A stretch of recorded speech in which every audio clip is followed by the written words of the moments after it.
Черное озеро. Казанская Лубянка. Улица Дзержинского, проходящая вдоль парка Черное озеро, с первых лет советской власти известна располагавшимися здесь зданиями НКВД, а затем КГБ и МВД.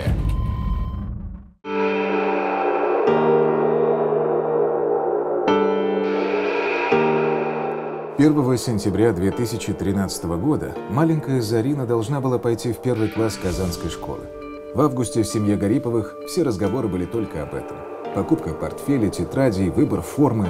Девочка получила высшие баллы на подготовительных курсах и с нетерпением ждала свой первый школьный звонок.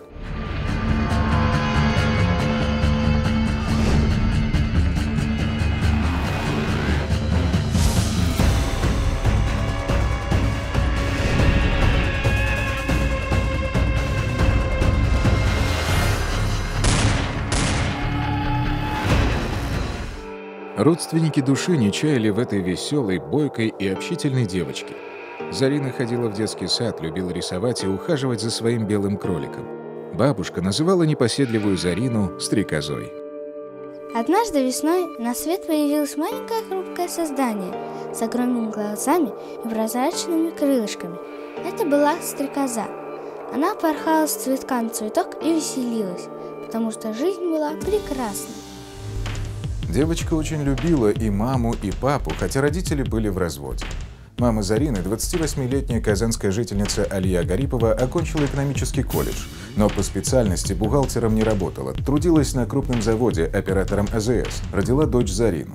С мужем даже после развода поддерживала нормальные отношения. Отец хорошо относился к дочери, платил алименты, часто забирал малышку из садика и гулял с ней по выходным. Красивая, общительная и жизнерадостная Алия недолго была одна. Через год после развода в ее жизни появился новый избранник – Сергей. Казалось, девушка наконец-то обрела личное счастье, но Алия и Сергей начали ссориться. Только я ушел, вот 9:30 снова сообщение. Сергей стал замечать в телефоне Алии звонки от какого-то мужчины по имени Женя. Он начал выяснять, кто это. Девушка говорила, что просто знакомый. Потом Сергей обратил внимание, что из дома пропадают общие деньги, отложенные на хозяйственные нужды. Вновь вспыхнул конфликт. Сергей ушел от Алии. 5 августа 2013 года. Был обычный летний понедельник. С утра Алия Гарипова сходила в поликлинику, ей продлили больничный из-за высокого давления. Днем девушка позвонила маме, сказала, что купила новый ноутбук. Алия была в хорошем настроении и очень радовалась приобретению. Да, конечно. Вечером в гости к Гариповой пришли приятели, семейная пара. Посидели, поболтали. Друзья помогли Алие разобраться с ноутбуком. Девушка сказала, что ждет еще одного гостя, некого Женю. Алия несколько раз звонила ему, но телефон был недоступен. Таинственного приятеля друзья так и не дождались. Яркие бабочки, добрые кузнечики, легкие мотыльки, белый кролик. Вместе они играли на маленькой поляне в догонялке, брызгались росой, а потом грелись под жарким солнцем. В ночь с 5 на 6 августа 2013 года в квартире Алии Гариповой начался пожар. Подъехали спецмашины. Из квартиры никто не вышел, дверь пожарным не открыли. Хотя, по словам соседей, Алия и ее дочь должны были быть дома. Сотрудники МЧС установили лестницу и через окно проникли в жилище. Горели 2 кровати и еще какая-то мебель. Соседи позвонили родственникам Алии Гариповой и сообщили, что в квартире на Мамадышском тракте пожар.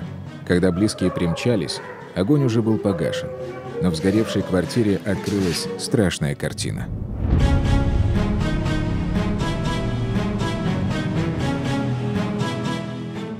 Из показаний соседа.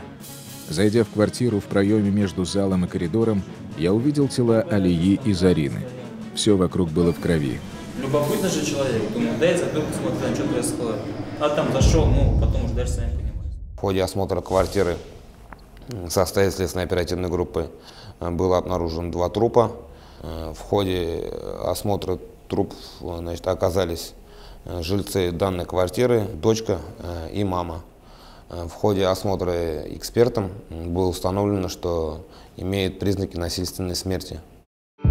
Шок. Именно так можно назвать состояние родных и друзей. Молодая женщина и маленькая девочка которые никогда никому не причинили вреда, погибли в страшных мучениях. Еще вечером Алия созванивалась с мамой и братом, обсуждала покупку ноутбука и подготовку к школе маленькой Зарины, но планы на жизнь оборвал не огонь. Многочисленные раны на телах матери и дочери явно указывали на то, что в квартире побывали какие-то нелюди в человеческом обличии.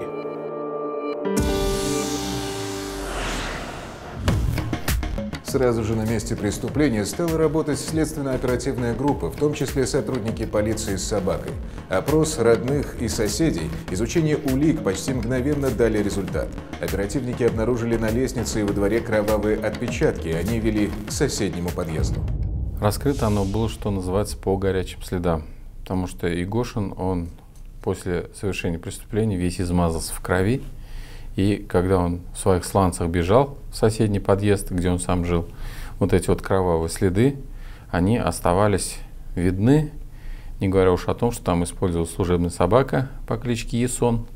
Вот этот вот пес Ясон по этим кровавым следам быстро привел к двери Игошина. И уже милиционеры стали туда звонить, стучать, а он не открывал. Всем своим родственникам сказал, чтобы они не высовывались, что милиция уйдет, что он открывать дверь не собирается.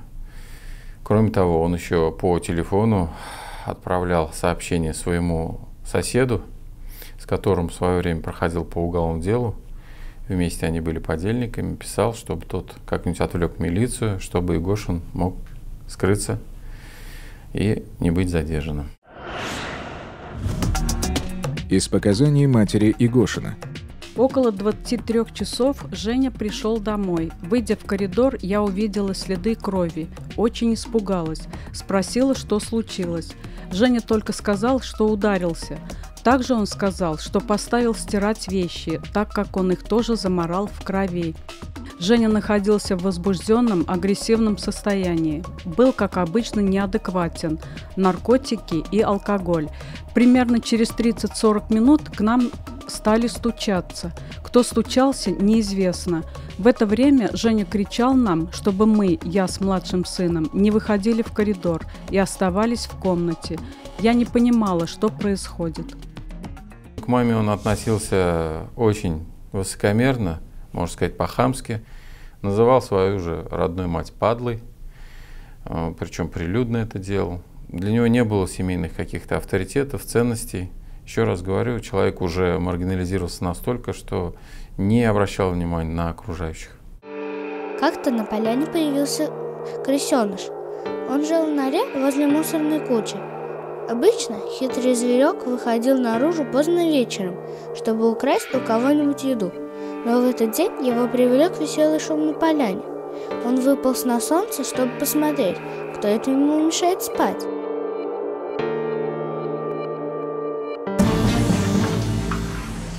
Стучали сотрудники полиции. Не дождавшись, когда хозяева откроют, группа захвата начала снимать входную дверь с петель. Дом был окружен, во дворе работали сотрудники МЧС. Выхода не было. Из-за двери сказали: «Все, сдаюсь». Полицейские приказали человеку открыть дверь и лечь на пол. Так был задержан подозреваемый Евгений Игошин.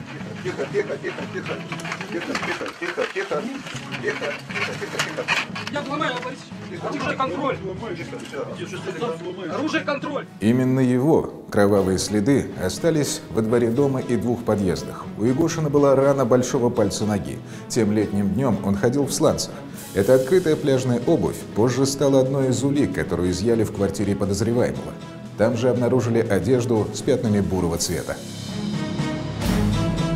Многочисленные улики указывали на то, что Игошин был в квартире Алии Гариповой. На месте преступления на телах погибших была обнаружена кровь Игошина, следы летней обуви на полу подъезда, окурки сигарет, 2 ножа, зажигалка, 2 рукояти от ножей, 2 кружки, окровавленная одежда. Все эти вещи тщательно изучали эксперты. Под давлением улик Игошин начал давать показания. Из его показаний следовало, что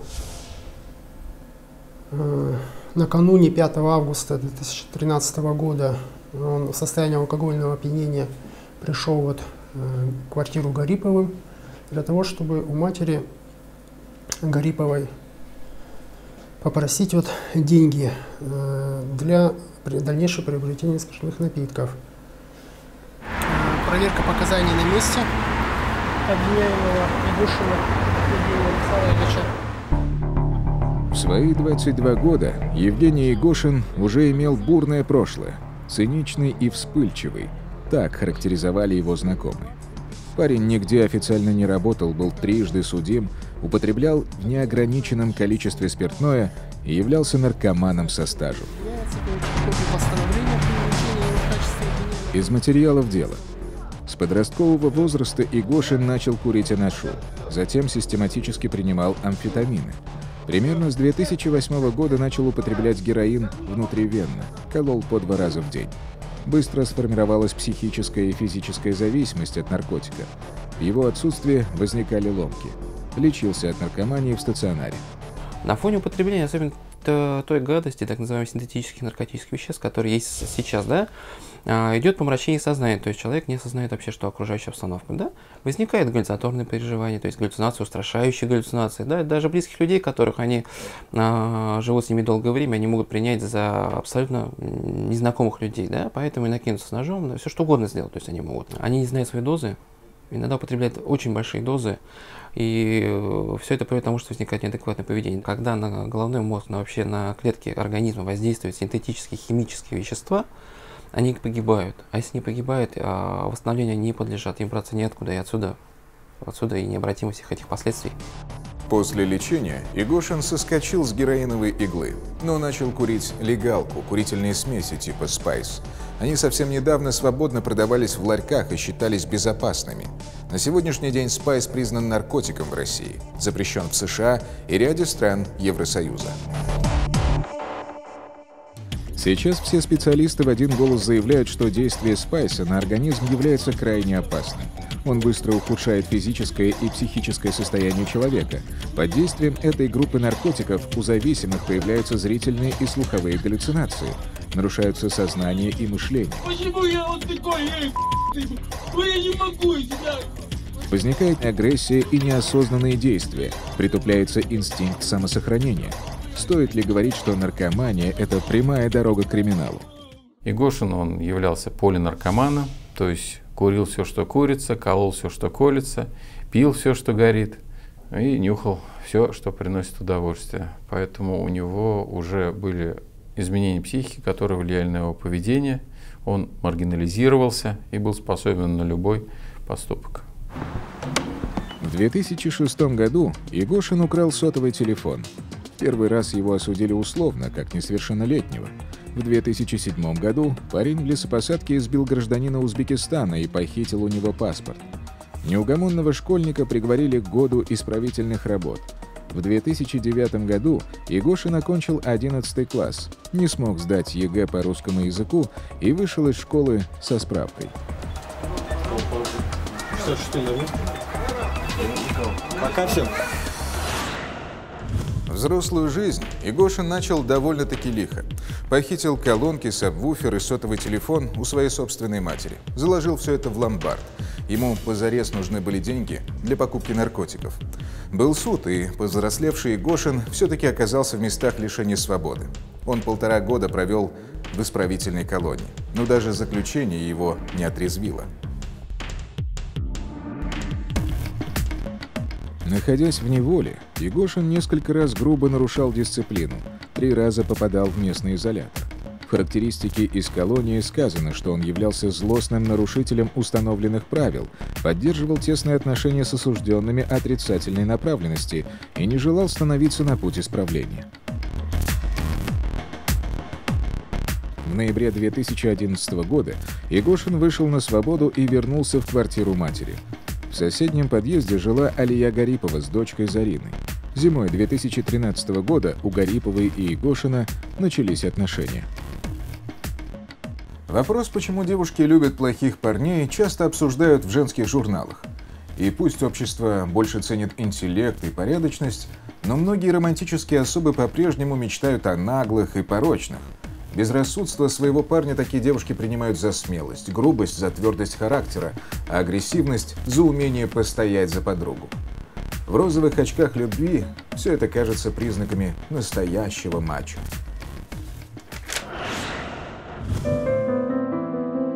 Алия была на 7-м небе от счастья, всегда хвалила Женю. Ее не смущала и разница в возрасте, она была старше на 5 лет. А герой ее романа нигде не работал, был загульным, мог пропасть на несколько дней. Уже не была беременная девушка. Алия по этому поводу переживала и ревновала его. Она говорила подружке, что хочет быть только с Женей и не хочет его ни с кем делить.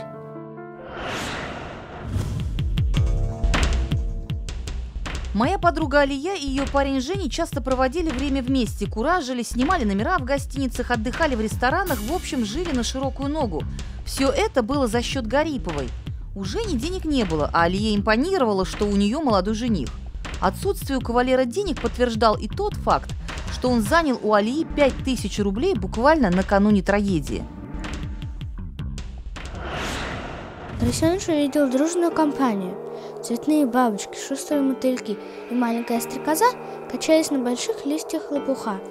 Но крысенышу больше всех понравился кролик, который весело прыгал рядом. Беленький, пушистенький и, наверное, очень вкусный. Крысеныш решил во что бы то ни стало заманить белого кролика в свою нору. Он знал, что тут любят вкусные овощи. Хитрый грызун украл на соседнем поле сладкую морковку и позвал белого кролика в гости. В понедельник, 5 августа 2013 года, для большинства горожан началась рабочая неделя. Но только не для Егошина. Утром парень отправился кататься на велосипеде. Проехал пару километров, остановился, чтобы покурить легалку. Велопрогулка закончилась плачевно. После наркотика координация нарушилась. Егошин не справился с управлением и врезался в какой-то забор, поранился. Неудачливый спортсмен отправился домой. Днем Егошин вышел во двор попить пиво с приятелем. Потом они встретились с 2 девушками. Снова пили пиво. Потом все вместе поехали в сауну, опять пили пиво и водку.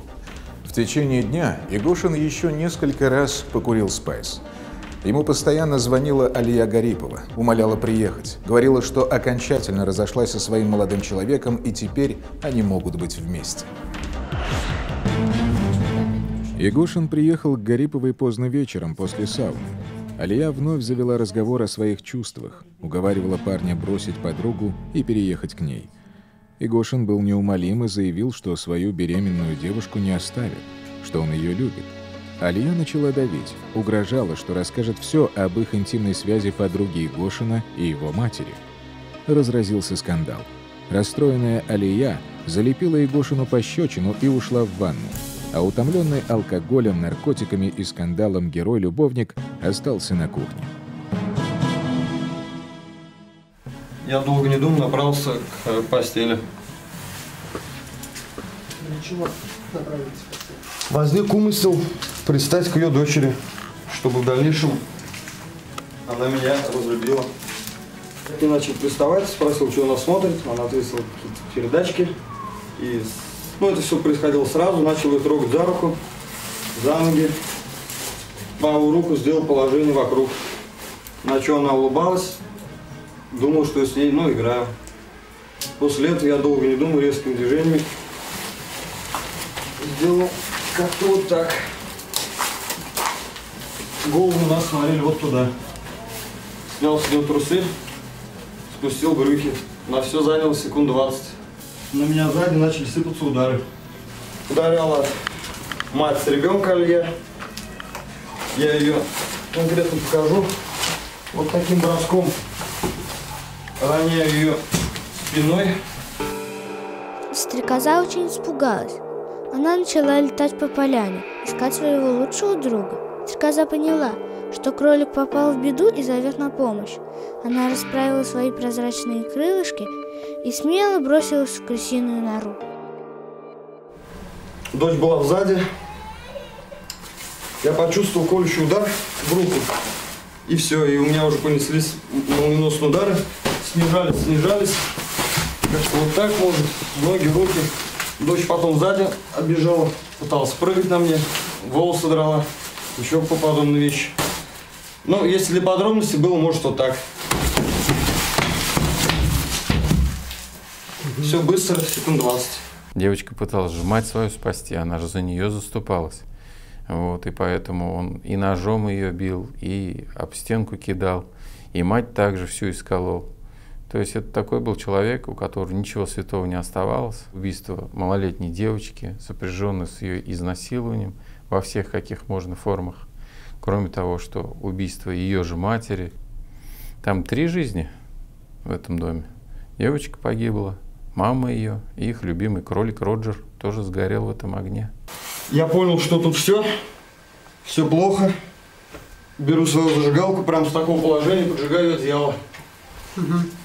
Вторую вещь, которую поджег, я не помню. Выкинул куда-то так. Убегаю.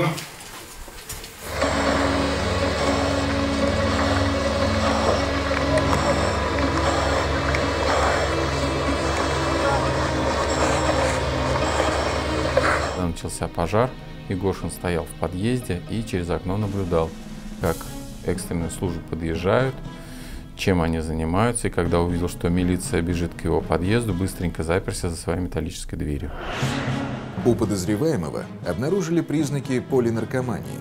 Выявились неустойчивость настроения, эгоцентричность и легковесность суждений, циничность, признаки синдрома зависимости от наркотических средств. Однако эти особенности психики были выражены не столь значительно, и Гошин мог осознавать фактический характер и общественную опасность своих действий и руководить ими. Иными словами, был абсолютно вменяем. Евгения и Гошина не приняли даже осужденные в СИЗО.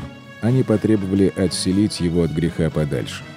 Решение Фемиды убийцы и насильника ожидал в одиночной камере. В это трудно поверить, но еще во время следствия в изоляторе состоялась выездная регистрация брака. Беременная подруга Игошина стала его женой. Супругой наркомана, алкоголика, насильника и убийцы. Журналисты нашли ее страничку в социальной сети. Жена Игошина там написала: «Я считаю, что самое большое женское счастье – это носить ребеночка от любимого мужчины».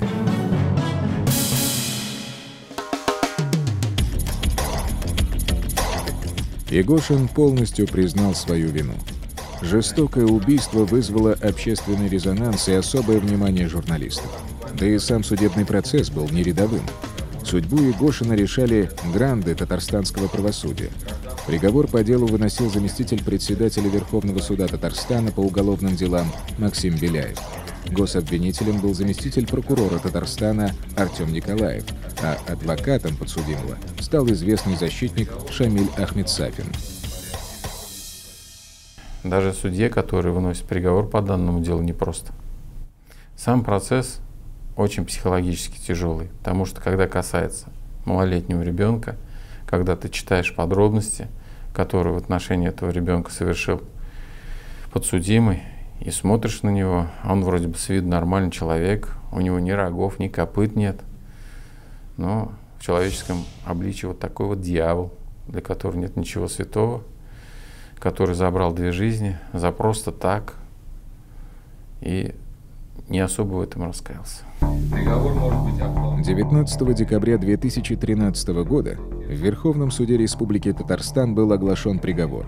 Представители правосудия посчитали, что Игошин представляет исключительную опасность для общества и заслужил пожизненное лишение свободы. Дело судовой апелляционной инстанции. Игошин, понятен приговор? Да, понятно. Судебное заседание закрыто. Приговор Игошину поддержал даже тот, кто сам оказался по другую сторону закона. Так, в интернет-комментариях к журналистской статье об этом процессе анонимный автор с очень приличным сроком заключения написал: «Знаете, я этого каждый день видел в СИЗО, и в нем нет ни капли жалости по отношению к своим жертвам. Даже когда он пожизненное получил, ему было все равно. Его разместили в одиночной камере с телевизором и со всеми условиями. Таких расстреливать нужно. А Беляев, хоть меня самого судил и дал мне 19 лет, за это дело я ему могу должное отдать. А этот будет до конца жизни гнить на черном дельфине».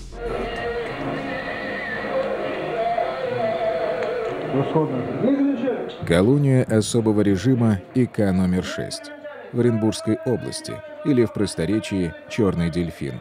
Место для пожизненно приговоренных. В тюрьме строгая изоляция заключенных, которые находятся под постоянным видеонаблюдением и даже спят при включенном свете. Заключенных сопровождают конвоиры с собаками. Подъем в 6 утра. До отбоя лежать и сидеть на койках категорически запрещается. Столовой нет. Еду подают в камеру через маленькое окошко.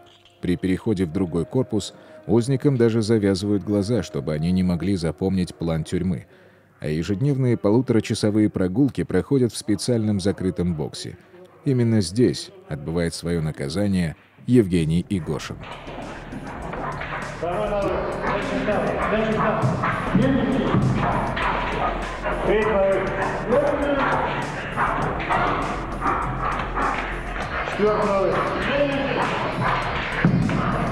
Руки выше,